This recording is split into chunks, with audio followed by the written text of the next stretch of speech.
Absolutely, Mr. Chairman. Have a little bit of a feedback. Senator Guru. Senator Hicks. Senator Kinsky.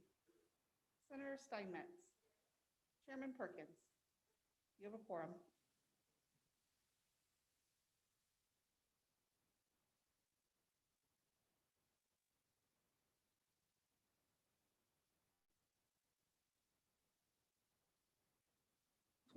I think it was, what was it, 121, state funds, investment distributions is a bill I have. It's a long bill, and I just don't think there's a way. I'm not prepared to present that today, and plus I don't think there's going to be time to get through it. So for anybody who's here or listening for the room for Senate File 121, state funds, investments, distributions, we're going to lay that back to our next meeting. With that, let's go ahead and let's pick up the re-referrals, so we keep moving those along the way. I think we have, Karen, we have two of those, right? Senate File 30 and Senate File 58, three of those. What's the third one? What's a 122 Agricultural Authority? Yes, sir, that's the All right. So although I don't see any of our chairmen here.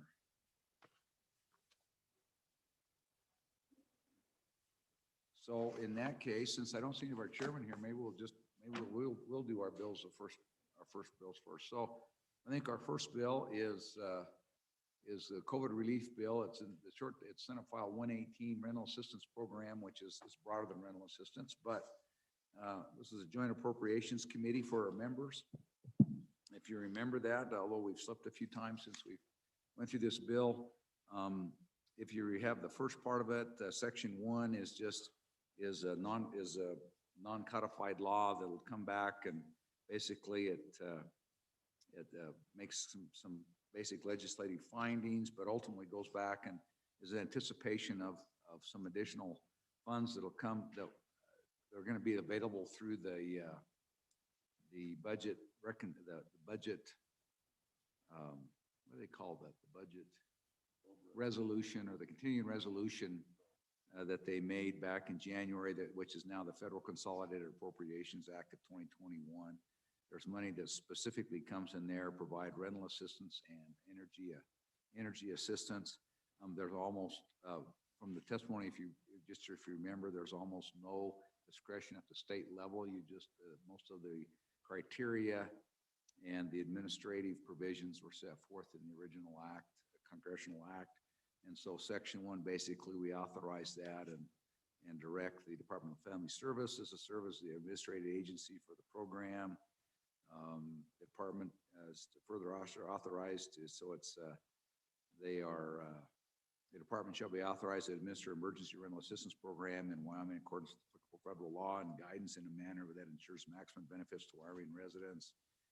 The department shall be authorized to designate other state agencies or public entities to administer the functions under this program. And I think you remember we modified that to include public entities, because we wanted to be able, we knew we have both, we have, nonprofits, but specifically we've got a lot of housing authorities and other folks that are out there that can help administer that program, particularly at the local level, and already have those networks on the ground.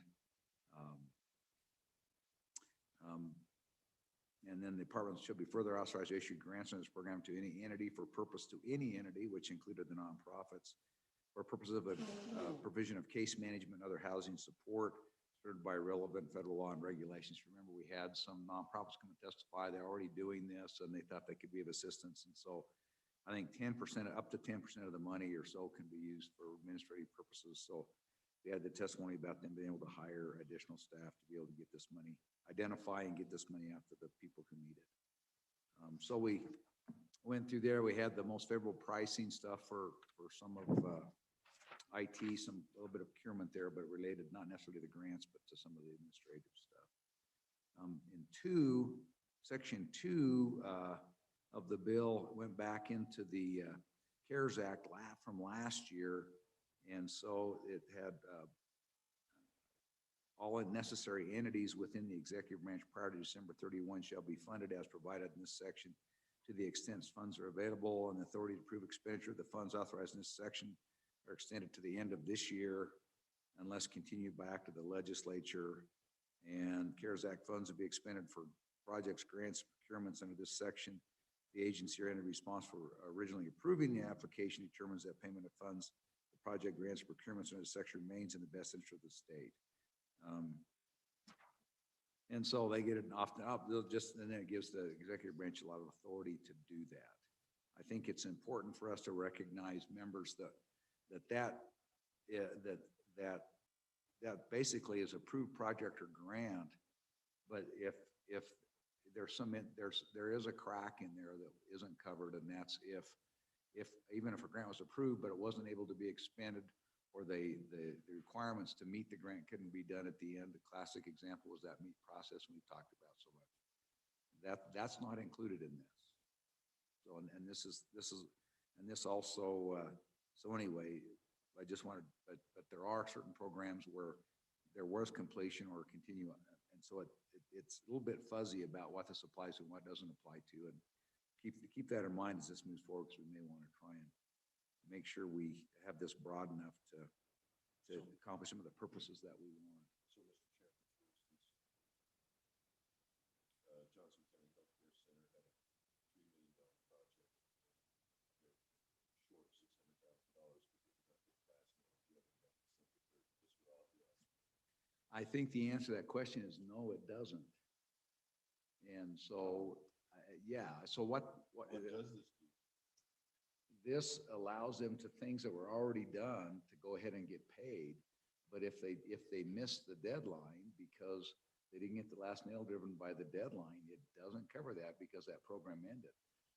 So that's exactly what I'm talking about, what we want to keep forward. I know that members in the other chamber have a bill trying to come and cover that, but I think that that's one thing we might consider, maybe not necessarily today, but as this goes forward, we may want to find and fashion an amendment that covers that for two reasons. What they're trying to do is get at the 20 million. If you remember the lists and the numbers of the 20 million that's unexpended and unobligated, which is a bit of a plug figure, but there's some methodology to it. The other figure that, if you remember our discussion with the governor's office the other day, there's another 98 million that's obligated but unexpended. And so in that number are a number of grants that may have been the 3 million grant that was awarded to those folks. That may be, I'm not saying it is, but that may be an example. It was awarded, and they were awarded to it, and they thought it was coming, but they couldn't get the completion done, so they missed the December 30 deadline last year. And I think that money's still in the 98 million. It's not in the 20 million. And what I've been told in my discussions trying to drill down on this bill, I do not think it covers things that didn't meet it at 90. I think they're talking about having the governor's office position as those folks that may be available again, but they're going to have to reapply. And I think that's a waste of effort. Right. And I thought when Congress passed this bill, they extended the deadline as part of the bill to 2021. They did, but you have to remember our special session legislation terminated those things. They had to be done because that's what the law was by December 30 of last year. So that has not been extended by this legislation. Senator Groove. Mr. Chairman, I'm just peeking over my shoulder and looking at the folks that are on this call. There might be some folks that might be able to help. And we are. We're just going through the bill yet. We're not to public comment. You know. We're just discussing the bill. And then in section 3, there's appropriated to the Department of Family Services funds received under Division N of, again, under that continuing resolution from last year. The limitation that this is not appropriated or transferred for any other purpose except provided in this subsection. I think, again, that's referring back to that rental assistance and utility assistance program. And then part B is the reappropriation. This is where they're trying to grab that 20 million, which was that, if you remember the list from the governor, that was the far right column of unobligated, unexpended funds. They're trying to appropriate all of that into this. And so that's what section 3 does. Section 4 is any agency or entity authorized or under this act to administering program or grant may adopt rules. So there's administrative rulemaking authority necessary for that. And then this becomes effective immediately upon all acts. So that's our rundown on the bill, just as a reminder. Any other comments or things that you all remember that I didn't remember?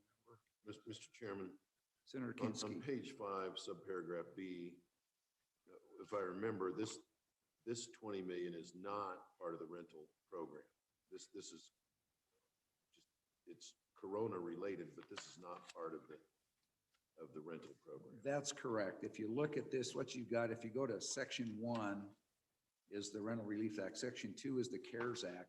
So then you get into section 3, part A relates to section 1 and part B relates to section 2. So the appropriation for the two separate, the relief and utility assistance program, that appropriation only in A. B is the appropriation for the CARES Act money, which was section 2. That's how I understand it. If I misunderstand it, please correct me. And Mr. Chairman, Senator Drew, you This have your is the- mic on? yes, Okay. this was the money that was, part of this money was originally put out for WCDA, and it just, because they were kind of bound up by their own rules, that money didn't get out. And so now this is the attempt to get this money back out to the folks who need it, and that's why we're with additional money. True? Yeah, in fact, most of the money is the additional Right. money that came through the continuing resolution in December. And it also includes utilities, which the first person didn't, or was woefully inadequate in addressing.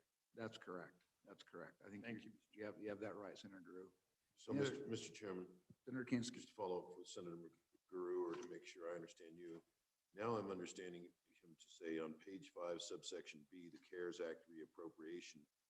The intent there is it's rental assistance money that the government did not get appropriated. That's going to be, so this is in sort a part of the rental program. No. Not the new rental program, the No. old one. Okay. So part B is the attempt of the governor's office and the legislature to reappropriate the $20 million that remains unexpended and unobligated from the 1.25 billion of the CARES And Act. we don't yet know what that will go towards. They've given us some idea, but not.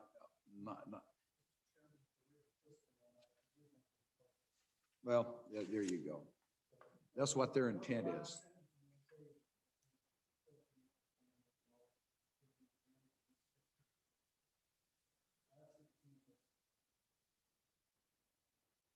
No, that's a different 20 million.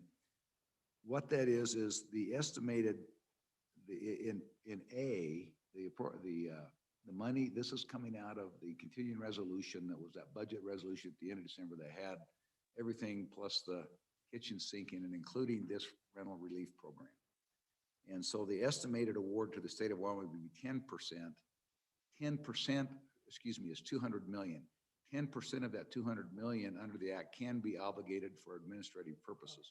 So that's just a coincidence. That 20 million is a coincidental with Part B. Okay? That makes sense. Senator Steinmetz? Thank you, Mr. Chairman. Just for us to remember, I think this was the bill we struggled with because it seemed like it should have been two bills. And we talked about that earlier, but just for your consideration, on page 5, I wondered if on line 22, I don't know if we can do this, well, we're the legislature, we can probably do this, but on line 22, if we, after approved, we deleted and completed and put prior to December 30th, 2020, that might help with what Senator Kinski's group and many others across the state are dealing with. I don't know if that would be kosher, but I wanted you to think about that as we look at this bill. And I think that's right. I think you and I are on the same page. I think this is a good place to try and cover up some of those holes that we want to see filled. I think that particular section, or the particular lines you referred to, I think it was 22 in particular, that comes down, and my discussion with the governor's office and his discussions with the attorney general are that they always thought that even though that there was an ending date of December 30th in the legislation we did during the special session, that as long as those were incurred prior to the end of December 30th, that those could probably be paid on through the first quarter. And so I think it's just trying to dot your I and cross your T with respect to those types of payments. but I like where you're thinking, but I don't think that's the right place. But that's a great, that's exactly what I think we should, one thing we should be thinking about. Anything else before we go to public comment? Senator Kinski. Well, Mr. Chairman, I also add, I had a follow-up telephone conversation with my hospital administrator, and he said SLIB, after initially telling him he was just out of luck, subsequent conversations, they believe that they can pay the $600,000. And I've asked him, well, would you tell me what magic transformation happened between A and B? And why all of a sudden now they think they can pay you? And I'm waiting for that. And it may be buried in my email somewhere already. I think that's important. And I think, again, that's why in those meetings that we were at when we met with the governor, I keep pressing them we need to know what's in that $98 million that's out there, because I'm looking there, and from some conversations I've had with some of the administrators in the departments that have administered some of those programs, some of that is not a problem. They're just waiting to be paid out.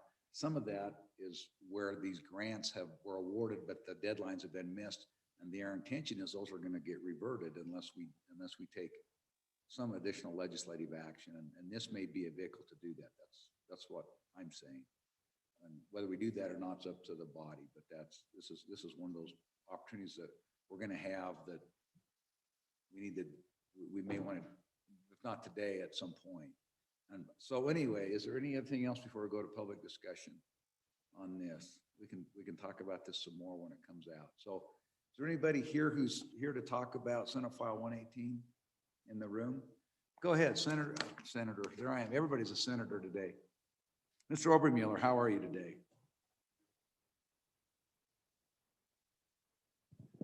Good afternoon, Mr. Chairman. Pete Obermuller, President of the Petroleum Association of Wyoming. Mr. Chairman, I'll be brief, and I recognize your revenue challenges. It's obligatory statements. I really appreciated the discussion just now, because it's critical for my members. So I wanted to be able to answer questions if there were any about the Energy Rebound Program. But my reading of Section 2 of the bill does in fact also cover the Energy Rebound Program. It's sort of tied up in very similar things that Senator Kinski was talking about with his hospital. So the Energy Rebound Program, real briefly, was $30 million that went out to qualified industry participants who then turned around to complete specific projects. So it wasn't tied to losses. It wasn't basically just a payment for losses. They had to complete a project that was either plugging and abandoning orphan wells. It was recompletions, workovers of wells, or it was drilling uncompleted, called ducts, which is you've done all the work to drill a well, but you haven't completed it, done the frac job and that sort of thing, and completed the well.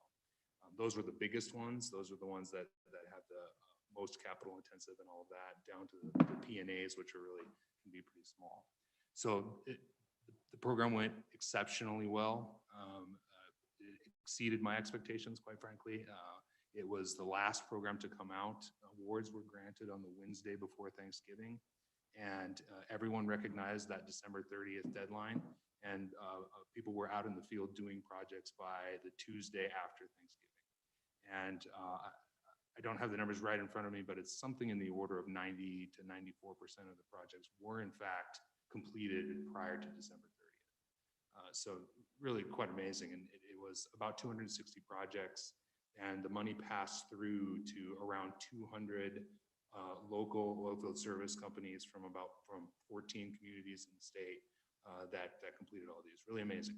At the end of the day, there were a few of them where, for reasons unrelated to out of the control of the particular companies, they couldn't take delivery of products in December. Some of them got it, weather delays, they got that in like December 3rd or January 3rd or 4th or whatever, disqualifies them from receiving reimbursement. And in their cases, because it was tied to an actual project, they had expended money to get the materials. And then, so that they're out the money, and we're expecting reimbursement, and then for these delays, this happened. So the way I read the bill initially, Mr. Chairman, is I thought covered that. What I hear you saying is maybe not, and so I'd be interested in working with you on making sure that we do cover that. Thank you.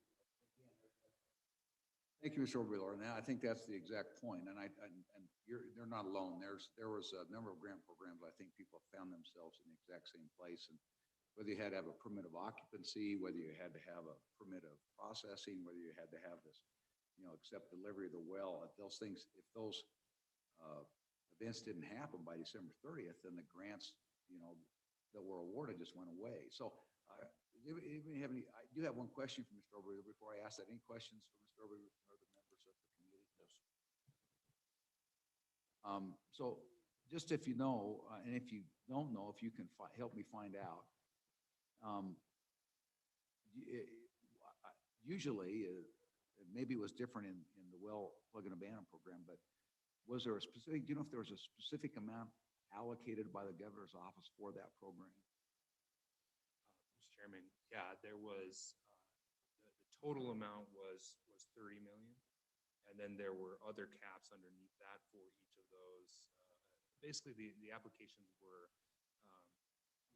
awarded at estimated expenses up to $500,000. So in the case of a drilled uncomplete, those are multi-million projects.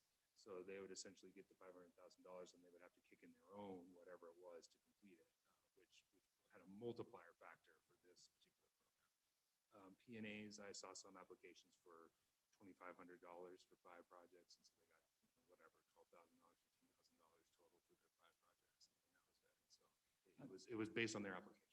And so do you have any idea, or can you find out for us, if you can, and give us the information of how much was obligated but unexpended by December 30 in that program? Mr. Chairman, I might be able to find it here in 30 seconds, if you can grant me 30 seconds.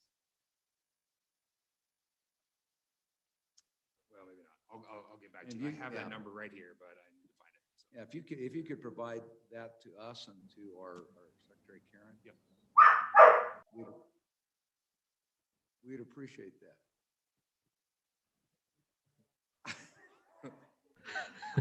Sounds like somebody was at my house. Not like my dog came to Zoom again. I think that's a hint for me to leave. Anyway, thank you, Mr. Overmiller. Thank you, Appreciate Mr. it. Chairman. Thank you. Mr. McKay, how are you today? I'm doing fairly well. You may hear from my rescued dog that is giving away my undisclosed location, Mr. Chairman. Is the dog need rescuing, or is it your rescue dog? No, I need rescuing. So, Mr. ahead, Chairman, Mr. Rennie McKay, Policy Director for Governor Gordon. And I did just want to give you a heads up. We've got that presentation ready for you about where that encumbered is. The number right now, as we have it, is what is encumbered but unspent out of the Energy Rebound Program is $8,597,000. And to Senator Kinski's point, there is two situations with that. Some of those encumbered dollars may be paid shortly because the invoices may be submitted and can work with the applicant around the reasons for the delay. And because we're generally trying to say if there was good cause and it was out of the contract was to finish by December 30th, but there was good cause that delayed it, then there are instances where we're able to pay. And I think that might have been what happened with the hospital in Sheridan County. And that may be happening with a few more of the programs over at the Business Council, but there certainly are several others that we would need to reimburse. They were approved in 2020. And so as I read the bill, we can take care of Mr. Obermuller's concerns with your bill to pay that full, or what I would assume is very close to that full $8.5 million. Thank you. We appreciate that. We just may take a belt and suspenders approach. So appreciate that. Anything else, Mr. McKay, I've got you on here. Anything else about Senate File 18? We spoke about this bill only about a week ago, but is there anything else you'd like to add to us today? Mr. Chairman, thank you very much. If Director Schmidt is here and Director Cooley is also here, they probably don't have dogs barking at their door, and they're not at undisclosed locations. So they can answer any questions you may have related to the progress they've made. And I'd just like to applaud them for getting some great stuff done with others across government. And Emily Solai is here. She's policy advisor to the governor and helping on this issue. So if you've got any questions on how things are going with the eviction program, subject to the governor's executive order to try to have things ramped up for you, they're all here to help. And I'm here to answer any questions you may have about CARES Act. And Erica Legursky's also joined us, and she knows those encumbrances and put together that information for you. So as soon as we can find a time to get together, we'll present that to you. Thank you, Mr. McKay. Appreciate it. Good luck with your continued quarantine. If you need, call 911 if you need rescuing. So anyway, thanks. Yeah. You know, some people pinch their babies while in church, so you can get up and take them out. So I hope that's not you. So anyway, we'll go ahead and Director Schmidt, let's go ahead and go to you. Director, you have sure, go ahead, Senator Kinski. So Rennie, and I don't want you to spend a great deal of time on it. It was actually the Johnson County Health Center. And they just said they couldn't get payment because the SLIB board was firm on a December 15th deadline. They had some advocacy from the Hospital Association and recently received word that the 600 would be paid. So that's resolved. I'm just trying to understand why they didn't want to pay it initially and then why they decided they do want to pay it, because it might help shed light on some of these other situations. I'm just trying to understand. And, you know, I don't know that I'm going to get out of my director the statutory or regulatory. He just wanted the money. So I'm hoping you can find out what the whys and wherefores were, and just so we can shed light on what some of these other situations, case studies that may come up. Thank you, Mr. Chairman. Mr. Chairman. Go ahead, Randy. I could be wrong on this one because the communication can always improve in how we administer this. But as I understand the situation with the Johnson County Hospital is that $600,000 amount cannot be paid unless the bill passes. So we've had several conversations with OSLI and with the Hospital Association about that one in particular. But as we understand it, that one would need the extension for it to be paid. I will double check though, sir. Okay, Mr. Chairman. So I don't know if you heard our original discussion. We were talking about Section 2, and it had to be incurred by 12/30. But if you miss a deadline, I'd just like to know whether it was a deadline missed or what it is. We want to understand what this Section 2 does or does not do for those people that haven't been paid, is what we're trying to do. Thanks, Mr. Chairman. Thanks. We appreciate it. Rennie, we'll get to the bottom of all this. We got a ways for us to go, but I know there's multiple attempts to try and address this, and this is maybe a good vehicle to do whatever cleanup that helps us all out and helps us get this done, whatever he wants to do.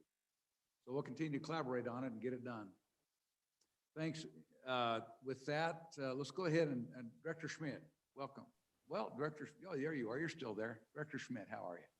I'm doing well, Mr. Chairman. Thank you. Members of the committee, my name is Corinne Schmidt, and I'm the Director of the Department of Family Services. Also here is Director Robin Cooley, who's been assisting. We've been co-leading the effort around the Emergency Rental Assistance Program, which is a $200 million federal grant to the state to provide financial relief to landlords and utility companies for arrearages or back rent and back utility payments from their renters. And we don't have anything specific to present other than we have made some progress on the program in terms of some of the structure. So if you have any questions about that, we're more than happy to do our best to answer them. Thank you. Any questions for Director Schmidt? Corinne, I don't know if you heard our earlier discussion or discussion when we were doing the final examination and approved this bill for numbering a week or so ago. So Corinne, Director Schmidt, my question is, when we were talking about that, we know that you've got existing networks out there.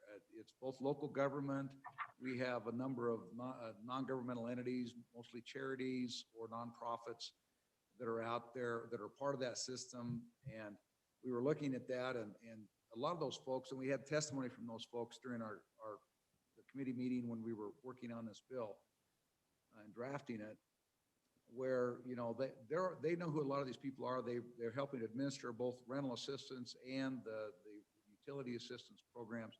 And so we modified the bill a little bit to make sure, one, that you could contract with those folks or even just in some cases engage local governments, and that you could actually provide grants or assistance through and use some of the 10% that is provided for administration that they get this money out. Did we screw that bill up, or are you comfortable that you can use the existing networks to get this money pushed out and identify these people who needs the assistance and get it awarded?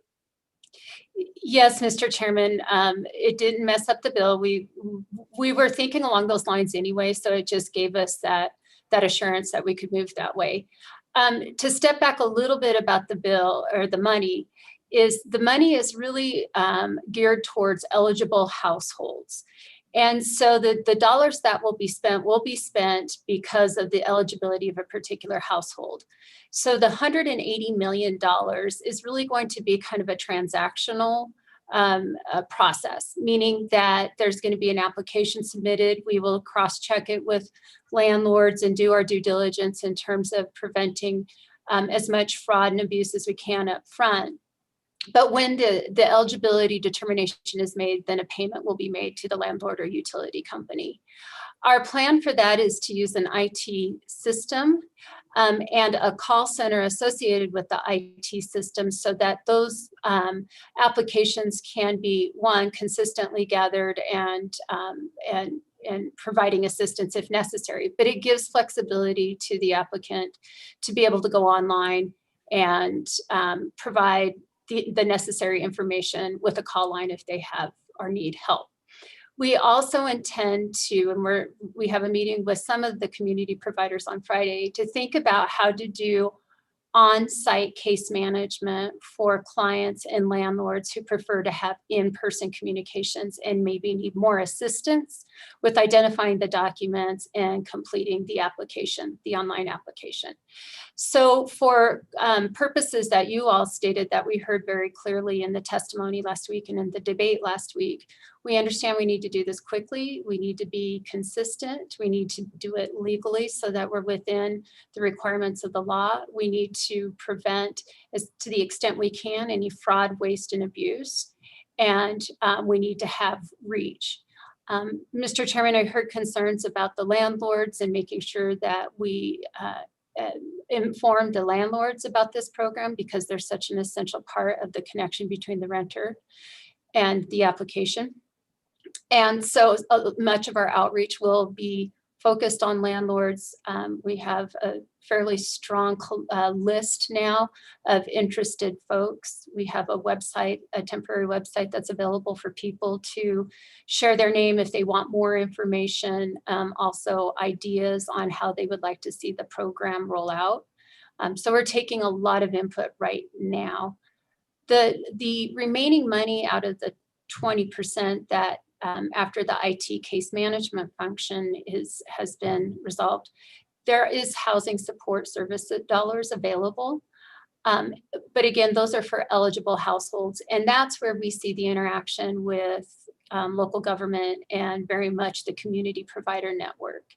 I spoke with the Wyoming County or the Wyoming County Commissioners Association, and they're going to discuss what role they would like to play in this at their Monday meeting. The association director for WAM, we've been playing phone tag, but certainly have the same question for him and his membership is where do they see their role in this? We don't know how much money will be available, but we do know that there will be money for housing supports. Okay, thank you. And Director Schmidt, if you know, I've kind of lost track because we've been preoccupied the last few days as the session has gotten started with what's in front of me. Where are we with the CDC eviction moratorium? You know? I'm going to ask Emily Sola if she has that information. I don't know, other than it's March so far. Well, we always allow you to phone a friend on this game show, so. Emily, and my guess is Director Cooley knows this answer, this answer as well too, but you know, Emily, where are we with the moratorium on evictions? Yes, Mr. Chairman, members of the committee, my name is Emily Sola. I'm special counsel to the governor. And Director Schmidt is correct. So the CDC eviction moratorium continues to be in place, and that's under a federal executive order as well. That is in place right now until March 31st. Because what was set to expire, like, I think, March 1st or something like that, but it's now been extended. Mr. Chairman, yeah, that's correct. I believe initially it was set to expire December 30th, and then it was extended to the end of January, and now it has been extended to the end of March. All right, thank you. Appreciate that information. Director Cooley, welcome. We're always glad to see you. It's always good to see my old law school classmate. Director Cooley, so anyway, we've got this alliance between your department and the other department to get this done. We appreciate, and you guys have always been an example of cooperation and competence. So we appreciate you working together on this. Do you have anything that you'd like us or need for us to know? Mr. Chairman, members of the committee, Robin Cooley, Director of Wyoming Workforce Services. I just want to quickly state that I know in listening to the past debate, the concern was about getting this up, as Director Schmidt indicated, getting it out quickly and doing it correctly. I want to tell you there's an incredible group of state agencies and community leaders that have gotten together on this at the direction of Director Schmidt. The work done thus far, and I think you've got some documentation in front of you that indicates the work that's being done. It's pretty incredible, and I think your concerns, while well stated and appropriate, I think the group of people that are working on this are going to be able to get this up and running and make it something that we can all be proud of. So thank you. Well, thank you. Any questions for Director Cooley? Director, also, I just want you to know, we were talking the other day and we were reviewing the UI with the governor's office. I think we're going to talk about that in some more depth. But also just want to know, I know that there were some struggles early on as we were all rushing around at the beginning of COVID on the UI program, unemployment program. But to me, it's absolutely phenomenal that you look at in calendar year 2020, most of it, we were, limped along the first month or two, kind of with the usual wintertime unemployment benefit claims. And then boy, oh boy, did it take off, and the unemployment, almost $500 million, over $468 million in unemployment benefits distributed to folks that either were underemployed or unemployed during 2020 through that fund and have that done. That's, that was more than the entire amount that was in the fund at the beginning of the year. So just want you to know we recognize that and thank you for your efforts on that. Nothing ever runs perfectly, but you guys got that going, and that's just that's a great benefit to the people of the Wyoming, particularly those who needed it. So I just want to know we look at that. I was amazed and just wanted you to know that every once in a while you want to catch somebody doing something good, and so extend that to your team. That's just pretty remarkable. Thank you, Mr. Chairman. I will absolutely pass that along to that team. They will need to hear that. I appreciate it. Yeah, unfortunately, we're not done yet either, so it's gonna go for a while. Yeah. Okay, any other questions? Do you have anybody else? Emily, did you have anything else for us? No, Mr. Chairman, just here for questions. Okay, thank you. Any questions for anybody before we? No, Mr. Chairman, I just want to circle back. You asked about the eviction moratorium. You asked about the eviction moratorium. And so this is an article in the Wall Street Journal this morning that a judge has declared it unconstitutional.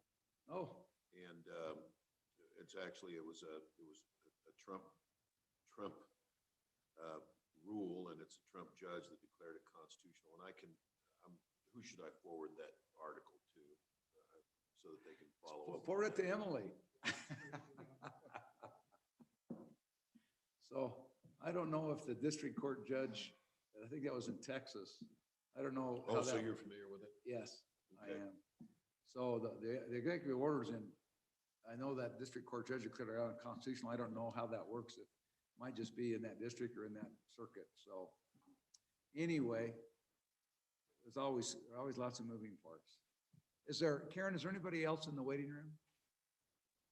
Testify on this bill? Okay, we'll go ahead and, anybody else in here to testify on this bill? We'll go ahead and close off public comment. Bill's been moved by Senator Kinsky, seconded by Senator Guru. Are there any amendments or discussion about the bill?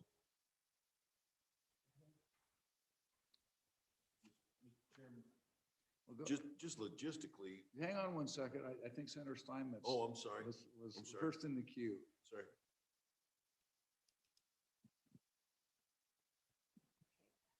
Thank you, Mr. Chairman. Do you want to let Senator Kinsey speak before I have an amendment?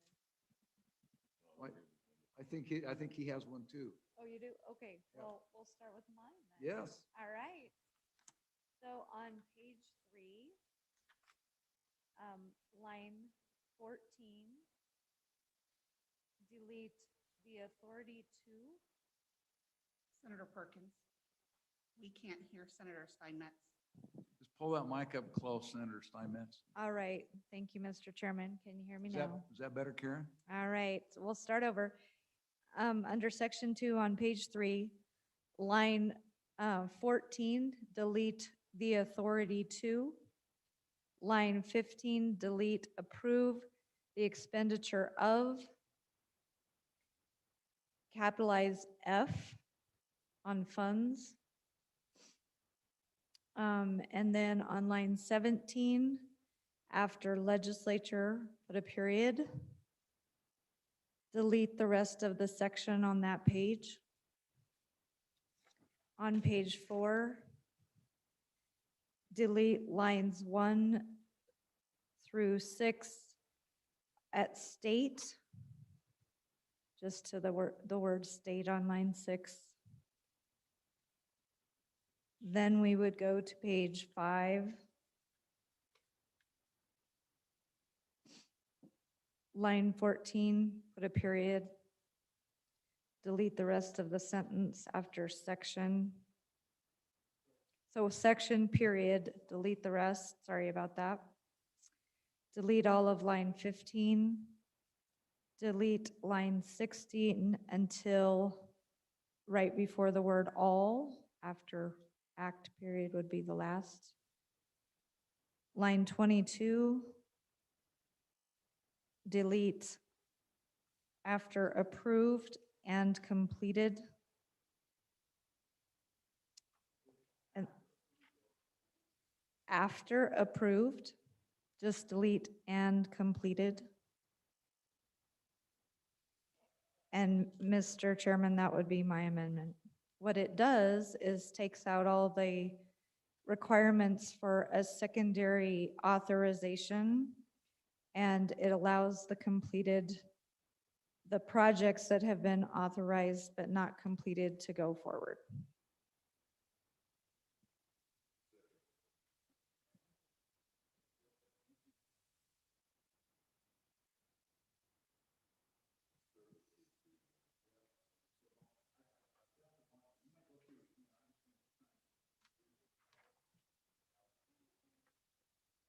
Mr. Chairman, would you like me to read it without the deleted language?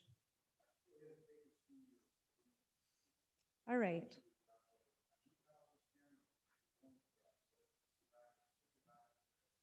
Sorry about that. I didn't mean to be too quick. Thank you, studio audience. Okay, so page 3, we're going to line 14. Is everybody there? Start the deletion at the authority to. Go to line 15 and delete approve the expenditure of. Capitalize F on funds.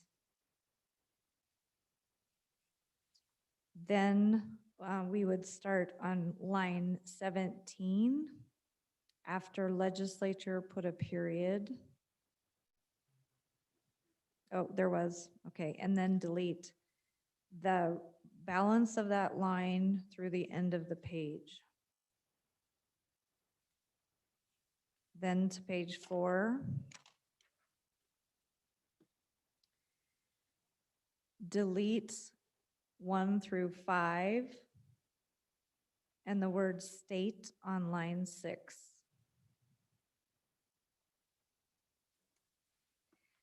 Then on page 5, line 14, put a period after section and delete the balance of the line. Delete line 15.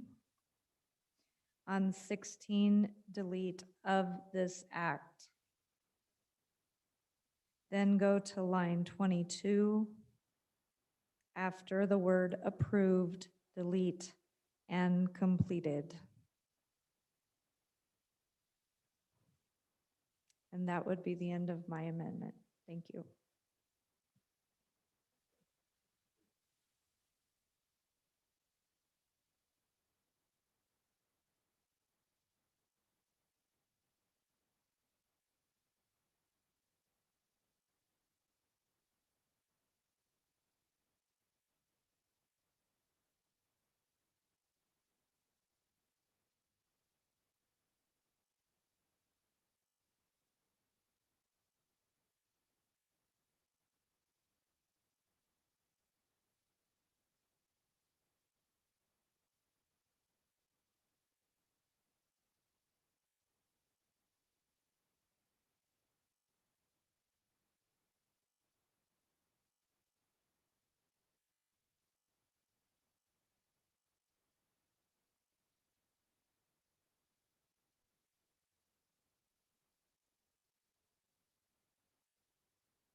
Mr. Chairman, that is my intention. The reason being because many people applied and received a notification that they would have funding.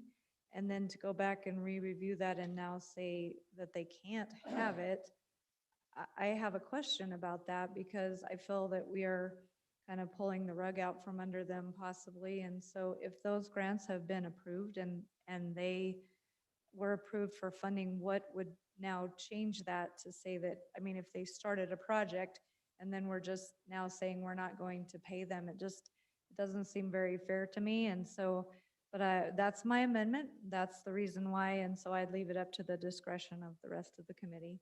Thank you. A question for the bringer of the amendment. Yeah, you talked about what you just said about pulling the rug out. Is there a specific instance you can help me with to illustrate what you're talking about? Mr. Chairman, I haven't been able to check on this lately, but I do know some of our meat processing applicants have, they were unable to complete by the end of the year and have a USDA approval and have everything up and running. And so I would hate to see us pull the rug out from under them. And I'm sure there are many other folks across the state that might be in the same position. And I think that's exactly right. Thank you, Senator Mr. Chairman. I Kinsky agree. had another, yeah, so it's just, I know you're asking the question to highlight the importance. But, you know, Senator Kinsky, the senator up there, you know, that's another example. I think that the wells that Mr. Obermuller talked about that didn't have completion and couldn't be accepted. You know, in a lot of instances, there's been significant dollars put on the ground with the idea that this was going to happen and capital structures and things were taken and people relied on that, and all of a sudden the money's not there. Senator Hicks. Just a question for Senator Steinmetz. The way I read the structure of the proposed amendment, and we all agree this is what we want to do. My concern is, maybe you can answer this, what happens, we reappropriate all these funds, we pay all of those expenses for those projects that were previously approved but didn't receive all or just partial funding for those or no funding, and we get at the end of the day and there's still $8 or $10 million left. Under your amendment, would those be able to go towards new applications or not? Senator Steinmetz. Thank you, Mr. Chairman. That's a good question, and I don't have an answer for that. Maybe you have some additional language you'd like to bring. Well, we may not be done amending the bill yet. And I think that your point brings up another really good point, Senator Hicks, and that is, keep in mind that all this is doing now under 5 is the 20 million that's unobligated and unexpended. Like we've talked about, I think there's a significant part of the $98 million that's obligated but yet unexpended that we need to grasp too. So we've got to wrestle with this with some more on B, because otherwise we're just all dealing out of that last pool, the last 20 million. So we've got some work to do there. I think that's one problem. I think the other problem we've got to address in some form or fashion is the fact that that we had a deadline date in the laws we passed during the special session. I think I think we're going to have to specifically go back and address and extend that deadline. Somehow extend that deadline that we had in the previous in our legislation during the special session. That makes sense. So I think we're partway there. I don't think we're all the way there yet. We may not be able to figure this out today, but it doesn't mean we can't figure it out between now and when this goes to the floor. Mr. Chairman. Senator Kinski. So Senator Steinmetz's amendment kind of put to bed what I was going to ask, which is we can kick this bill out to the floor as is, but we still don't know exactly what it's going to fix and what it's not going to fix. This is a pretty broad brushstroke, but for Rennie, this should create a greater sense of urgency to get that analysis. If this is something if it's deficient in any way, we need to know. I mean, there's a matrix in my head of projects that were finished by December 30 but haven't been fully paid. Projects that were not fully finished by December 30, but we think we want to extend the deadline so that they can drive that last nail and then get paid. Projects that were approved, but they never really got off the ground because they didn't even start construction. I think that's the case with the meat processors, isn't it? And then what the priority of those are, because I think we agreed as a committee, first we want to get the people paid that have finished the projects or that just were within a week or a couple weeks or something. And so I'll support the amendment. We need to know very quickly from the administration whether this has some unintended consequences. With that, I think we have some help about that lack of information. Karen's been frantically waving at me. We do have Rennie still here with his hand raised, and I think he'd like to answer some of the committee's questions. Well, I think we have Rennie set. Rennie, we're set for a meeting is it Friday? We're set for a follow-up, I think, on this and the UI. Aren't we set up Or is for that later this week? afternoon? Or is it this afternoon? No, this afternoon's not, that's a different No. subject. Mr. Chairman, Friday is the FEMA update from Hagerty and the unemployment update with the folks from Workforce Services will come to answer those specific questions that went deeper than the data that we provided. So we don't have a time set yet to go through this. And so do understand the urgency that we're trying to get at parsing out all those little details.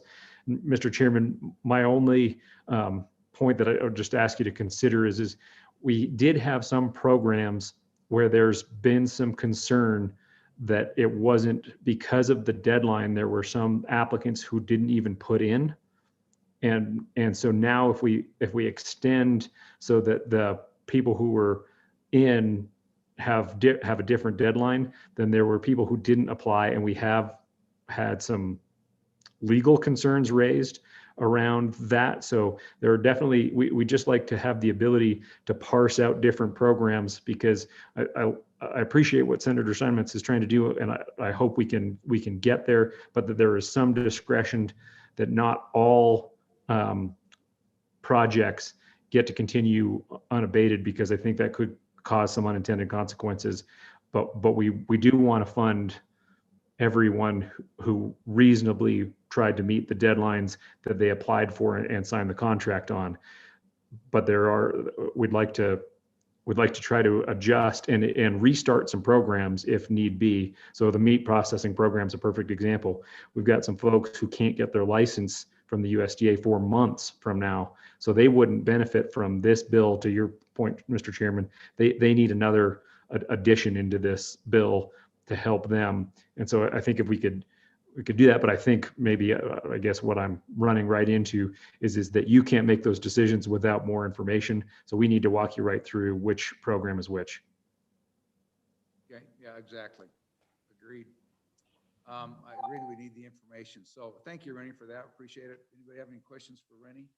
All right, so thank you. So we still have this amendment before us. Question on the amendment? All those in favor, say aye. Aye. Those opposed, no. Amendment passes. So like I say, this isn't finished yet. We got some more work to do on this. I don't know that we have the knowledge to do it today, though. And so, this may be one of those where we stand up and ask them not to pass our standing committee amendment, because we'll have it figured out by the time we get to committee of the whole. Senator Hicks.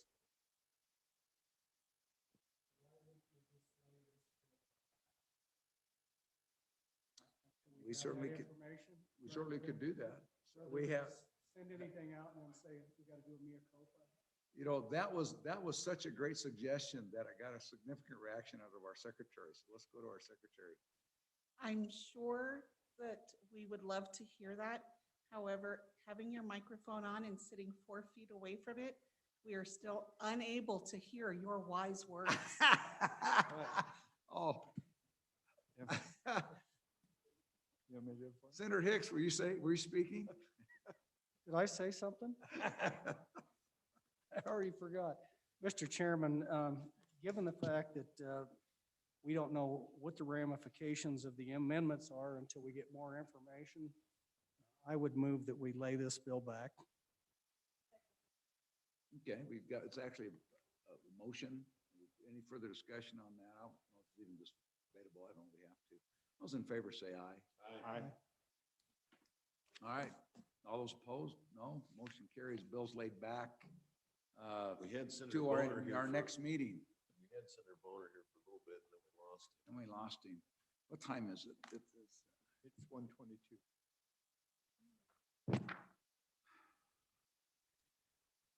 All right. Let's give see. it Hopefully these next two bills won't take quite as long. These are also bills we looked at just, I think was it just a week ago? And so, one was the investment in state permanent funds. The other one was investment in non-state permanent funds to cover both of those. Give them the flexibility to back into the investments. Exactly. And that's in both of these. We could spend more time on them, but I think we kind of thrashed thoroughly. We did. So is there anybody that wants to speak on these in the room? Karen?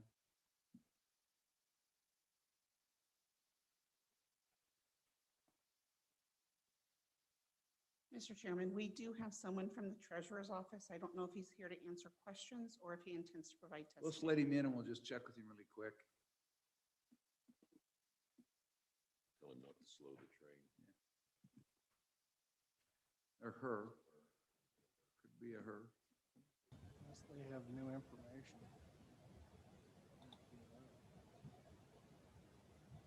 The answer is.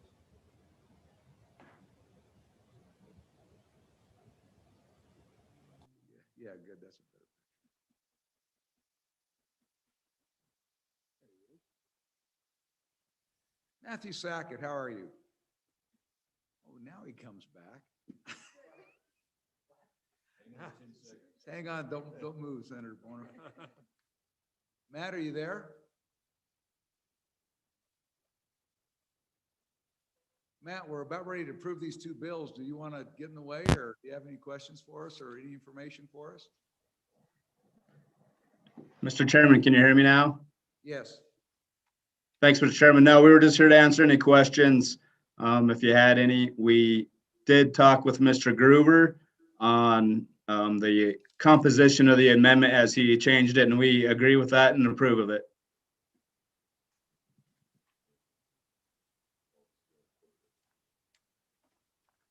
Oh, you're talking about the bill that, when we amended it last week, which we numbered it? Yeah, yes, Mr. Chairman, members of the committee, that last Monday when we discussed that language of the treasurer bringing the IFC recommendations, I think Mr. Gruber did a masterful job of crafting that into the bill. So we're supportive of those bills. Thank you. Anyone else to speak on this bill? Anyone else speak on this bill? Mr. Chairman, I move Senate File 119. Is there a second? Second by Senator Kinski, moved by Vice President Hicks.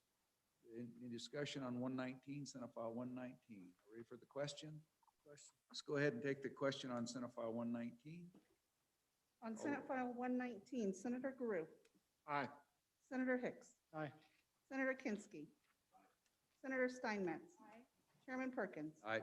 5 ayes. Mr. Chairman, Vice President. who's going to floor manage this?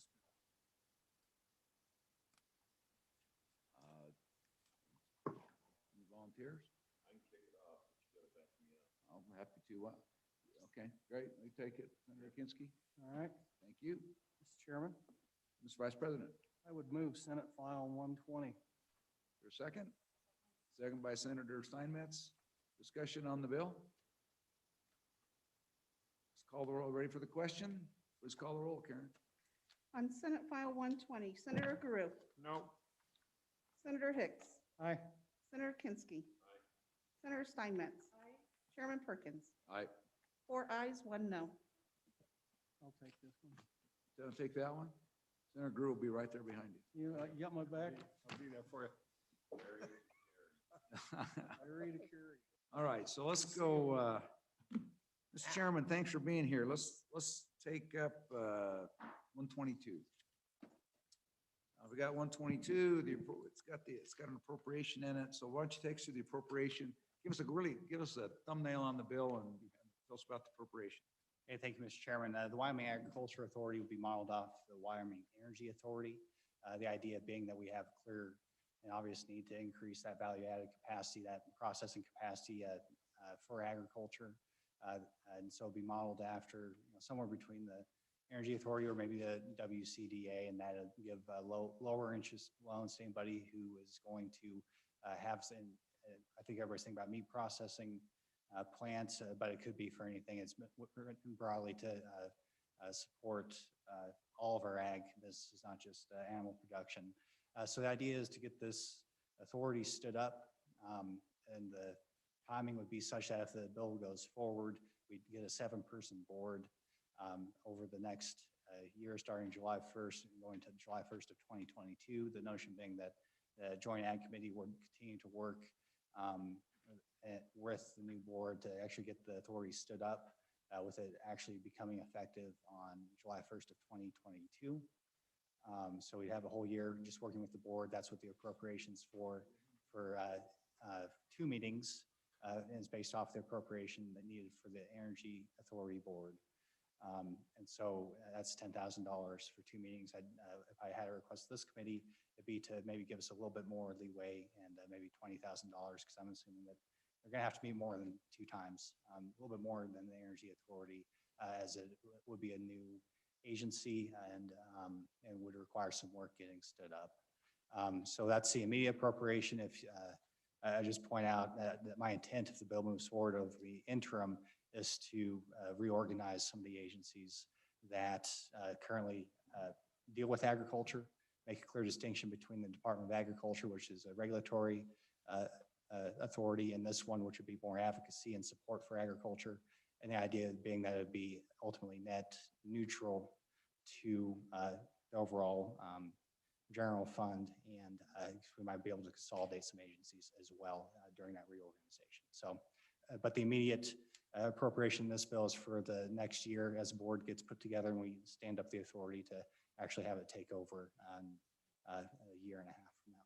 So that's the appropriation, Mr. Chairman. Okay, thank you. Questions for the chairman? Mr. Chairman. Senator Kinsky. Thank you, Chairman Boner. I want to backtrack and make sure I'm understanding. I thought I heard you say that over the next year, the Agriculture Joint Ag Committee would be working on standing this up. And you'd have 2 meetings for that purpose. Is that correct? Well, we have up to 3 over the interim, and of course, the board could meet separately as well. Okay, then, Mr. Chairman, if I may.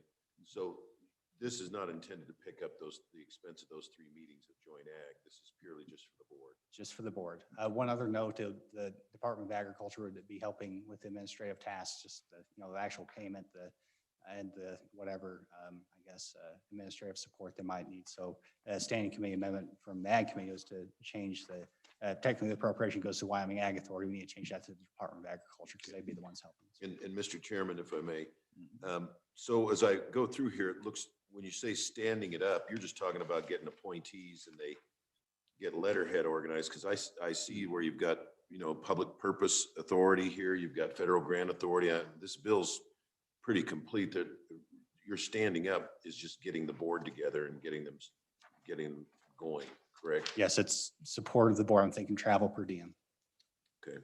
So Thank you, Mr. Chairman. thank you. Other questions for Chairman Boner?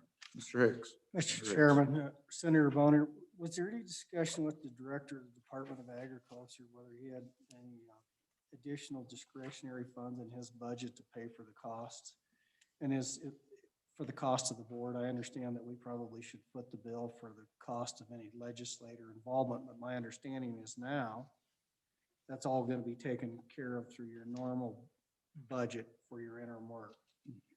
But was there any discussion with the director to see if he had discretionary funds in his budget to pay for the cost of the board members? Well, Mr. Chairman, Senator Hicks, it wasn't a significant amount of discussion. We're mostly focused on what functions that are currently under the Department of Agriculture would be removed and put under this new authority. And yeah, we didn't quite get there. So short answer is no, but I'm hoping to get off on the right foot in what could be a sensitive issue with the Department of Agriculture. Mr. Chairman, just a follow-up along those lines. Do you anticipate that any of those in the interim would be moved, or is that, so the board gets set up, will at that point in time, will that board then take over any authority of any existing board or function of the Department of Agriculture? No, Mr. Chairman. No, they just purely be working with the Joint Ag Committee, and my intent would be to make that determination over the interim and have a very thorough discussion as to what's appropriate to move under the Ag Authority and what's appropriate to keep in the Department of Agriculture. And Mr. Chairman, just one more follow-up on that. What do you anticipate as far as some of the authorities that potentially could move from Department of Ag? And let me give you an example. We've established a bean commission, we've got a wheat commission and livestock. And so what do you envision that might be moved out of the Department of Ag? I understand it's just speculative at this point in time. I think the obvious ones would be the ones you mentioned, the commissions, the beef council, the things that really advocate for those industries and are supported administratively by the Department of Agriculture. Other possibilities include anything that's not a pure regulatory consumer protection function. So that'd be weed and pest, predator control, state fair. So those are other possibilities which could go either way. What I could say would almost guarantee to stay would be the consumer protection division, the restaurant inspections, the weights and measurements, that sort of thing. So that's kind of the general outlay that I see right now. No weights and measures, no inspections of hot tubs and consumer protection, none of that stuff. Yeah, that would stay in the Department of Agriculture Good. and let them really focus on the regulatory function of the agency. All right, thank you, Mr. Chairman. Thank you, Senator Bonner. Okay, other questions for Chairman Boner? Just a couple, Mr. Chairman. Chairman Boner, on the board, is it anticipated this board will also be appointed by the governor, but subject to the advice and consent of the Senate? What was that, Mr. Chairman? is the board going to be subject to the advice and consent of the Senate after they're appointed by the governor? If it's not in the bill, it should be. I can tell, I don't have it in front of me, Mr. Chairman, but Okay. yes, that'd be my goal. And then, thank you. And then have you given, so like this got the appropriation of 10, you know, I mean, you got, what's the number going to be? What's going to show up in the next annual budget for this authority? You know, have you gotten that far, at least an estimate? Yeah, I think that the estimate based off the energy authority is about 2.2 million. But once again, that's, you know, you look at the budget, say that the beef council is roughly that. And yeah, there's probably opportunities to consolidate agencies as well if we want to have all the regulatory functions in agriculture under the Department of Agriculture. Okay. And then obviously meat processing, what are some of the types of agriculture infrastructure do you must have some discussion. What types of agricultural infrastructure do you see out there that this authority can advance? Well, it could be anything that adds value, I guess. It couldn't just be meat packing. It could be for, you know, if we're all familiar with hemp, for example, if there's a need for a hemp processing facility, that would be a possibility. It's meant to be broad. So you know, we're dealing with the meat packing issue now, but that doesn't guarantee, that's not going to necessarily be the next thing that comes our way. It could be with crops. It could be with other types of protein. It could be with wool, who knows? Any agricultural commodity that, you know, we need, you know, it's similar concept to say the old pipeline authority. You have to get that product to market. And so that's what we're dealing with the frailty of that system. And it's meant to be an opportunity for the state to recognize that there's lots of other government actors out there that are supporting these large conglomerates that are undermining our ability to get our product to market. So it's recognize the reality of the situation we're dealing with and doing something to help our third largest industry. So to answer your question, yeah, it's meant to be a very broadly written with some sideboards, obviously, but it could be just about anything. We don't know what's coming next. So. Okay, and I just glanced through here. So is the intent, part of this 10 would go to pay like per diem and travel for board members? Yes, that's in whatever. Yeah, is that in the section where they're going to be done at whatever I mean, either tie it to the government or you tie it to the legislative rate or you tie it to some rate. Is that in the bill? Yes, I believe it's at the legislative rate. It's when we're talking about the board, I think it's about page 6 or 7. Okay, thanks. Any other questions? Mr. Chairman, I'm just curious. I remember when I started my business, I borrowed a little bit of money from my dad and I said, you're getting a better interest rate than you are in anything in your portfolio. And he said, I'm less concerned about return on my capital and return of my capital. These public purpose loans, that's, you know, because it'll come back to us, I think, perhaps in the future, it'll circle around. What's changed? The meat processing business in particular, and a lot of these ag processing, the history has been one of just consistent consolidation to where they're giant plants, you know, concentrated where there's feedlots and so forth. And I thought originally a lot of that had to do with federal regulation. It was just very tough to get state meat processing. I think those regulations have changed now that you can get state processing and ship meat across state lines. But what about the economics of it if we really start borrowing money out of the PMTF for public purpose loans? What's changed in the market economics that we think this could work in a low density state like Wyoming? Well, it authorizes revenue bonds. We won't necessarily be borrowing from the permanent trust fund or anything like that. So it's similar to the WCDA or the Pipeline Authority in that the revenue you get from the loan is what repays the bond at a municipal bond rate. And so it's in a business like you know, meat processing, for example, where the margins are pretty tight. We're hoping that marginal difference will make a difference. And there is quite a bit of demand out there in Wyoming. There's a business council study from about last year said there's roughly 900,000 head of cattle that gets raised and sold every year in Wyoming, and a small fraction of that, I'm talking about maybe 3,000. I'm looking at Senator Simons, is something like that actually gets processed in state. So I think there's a significant demand to have that processing capacity. Another thing the authority could help with is that technical expertise to overcome the regulatory barriers. There are often barriers to entry for these, to get these facilities stood up. So that's another element of the authority that could help with that more day-to-day, those day-to-day operations. So it is, it's a big step. I'll give you that, but I think it's one that's necessary considering the environment, the business environment we're dealing with South American countries funding large multinational packers. The Chinese Communist Party owns one of the top 4 meat packers in this country. So I think it's about time we did something to help. I was just going to make the comment that, in doing that, the infrastructure authority, particularly the pipeline authorities, had that authority since its inception. It's never used that, but the fact that it was there has changed the market dynamic for it and actually driven capital some places, so the state never had to step in. So you hope I guess it's like a nuclear power, nuclear weapons, you hope you never have to use them, but maybe you do need them. Senator Steinmetz, did you have something? Yes, Mr. Chairman, thank you. And just to clarify that last comment, we've processed 5,100 head of beef a year, and we have 75,000 head on feed. And that's, basically one day of one JBS plant somewhere. But that being said, my question for Chairman Boner was, we were having some issues with wool. I know too, there was, I can't remember what it was called, something was closed, and then wool had to be shipped overseas and then come on back here because, and I was talking to Mr. Budd in the governor's office about this over the interim. Do you remember that, and could that help that situation as well? Mr. Chairman, yeah, that's why we wrote it broadly. It could be wool, it could be grains for your favorite adult beverage.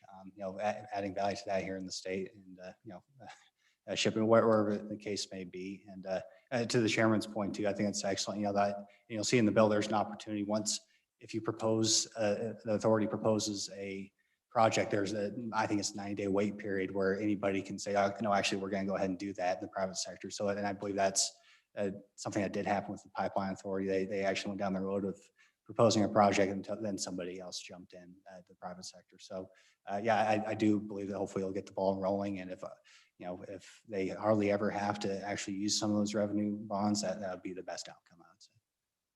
Okay. Anything else?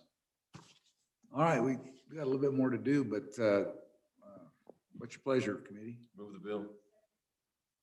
Is there anybody to talk about the 122, Karen? All right, bill's been moved by Senator Kinski, seconded by Senator Steinmetz, who I note are co-sponsors on the bill. So with that, any further discussion or questions? Go ahead, Senator Drew. Thank Senator Boner and the committee for this bill and the sponsors for this bill. A lot of times seems like we dwell on negatives and shortfalls and all this stuff. I actually think this is one of these, it seems like a small thing now, but I think this is something that's positive and that can actually bear a lot of benefit for the state in the future. And just thanks, good Senator, for bringing in the sponsors too. We'll look forward to coming to those feedlots and slaughter plants in Douglas. Thank you.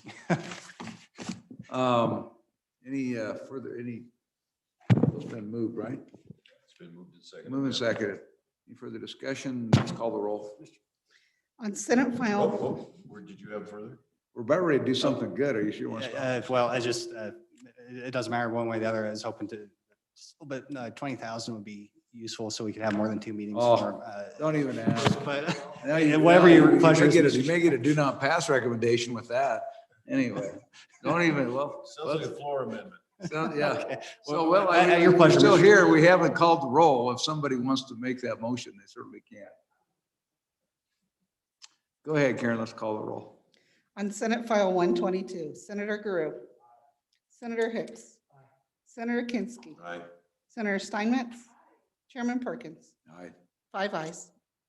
Just make a motion to biannualize the appropriation and hope nobody even knows what you're saying and get 20 grand out of it. No, you don't do that because it'll come back in the governor's recommendations. If this bill passes, there'll be $2 million in the standard budget next year. So, I think we still have 30, don't we? Senate File 30, although we don't have anybody from, I don't see, we don't have our chairman from corporations here. There's a $50,000, if we go to page 6.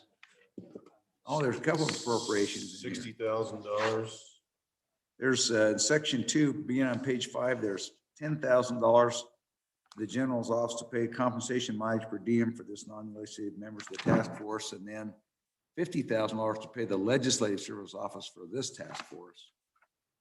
So that's the appropriation, is this task force. This is the pandemic response review task. This is to do obviously a postmortem on our response to the pandemic.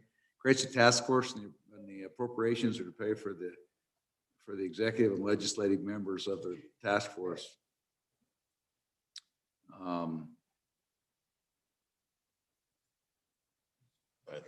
Oh boy, another task force. Yeah.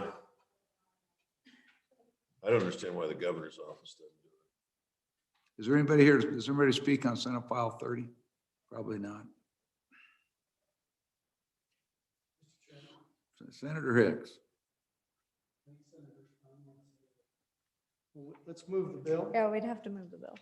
Oh, I'll move it. Bill's been moved by Senator Second. Drew, seconded by Senator Kinski. Which senator has go ahead. Mr. Chairman, I would move that we delete the appropriation on the bill. Second. Both appropriations. Okay. Is there a second? Any discussion? All those ready for the question? All those in favor say aye. Aye. Those opposed say no. No. Motion carries. Unless you want to do a division.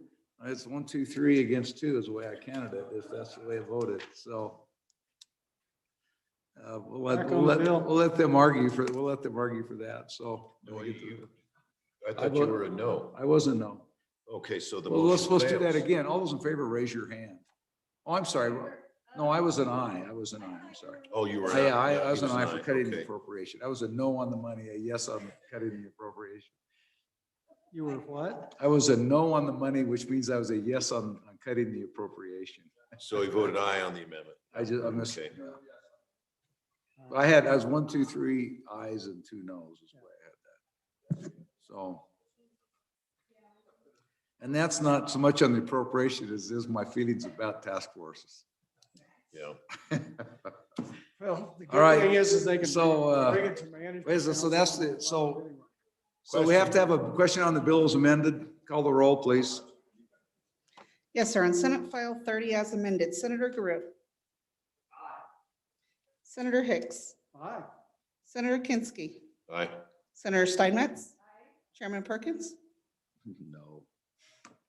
Hicks, I don't know. Still goes back, it just goes back to do my past recommendation. Okay, That's all. so Now, let me we- recap, Mr. Chairman.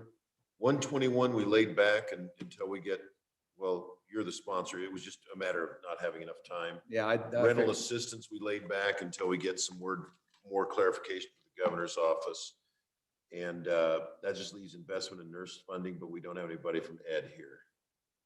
and that's a re-referral, isn't it? Yes, it is. Yeah, So we'll just wait and we'll just wait and hear that next time. either that, we just cut the appropriation, kick it out to the floor. You don't show up, you lose your money. Chairman Perkins. All right, so I need, so- before we,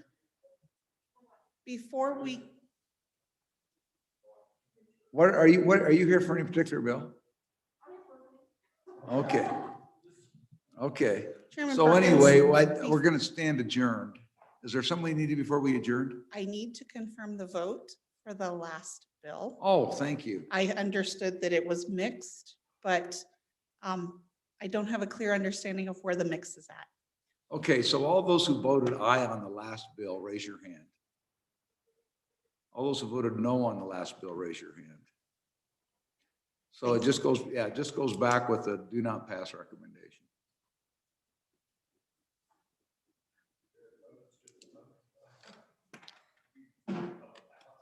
Thank you. That's all I needed. Okay,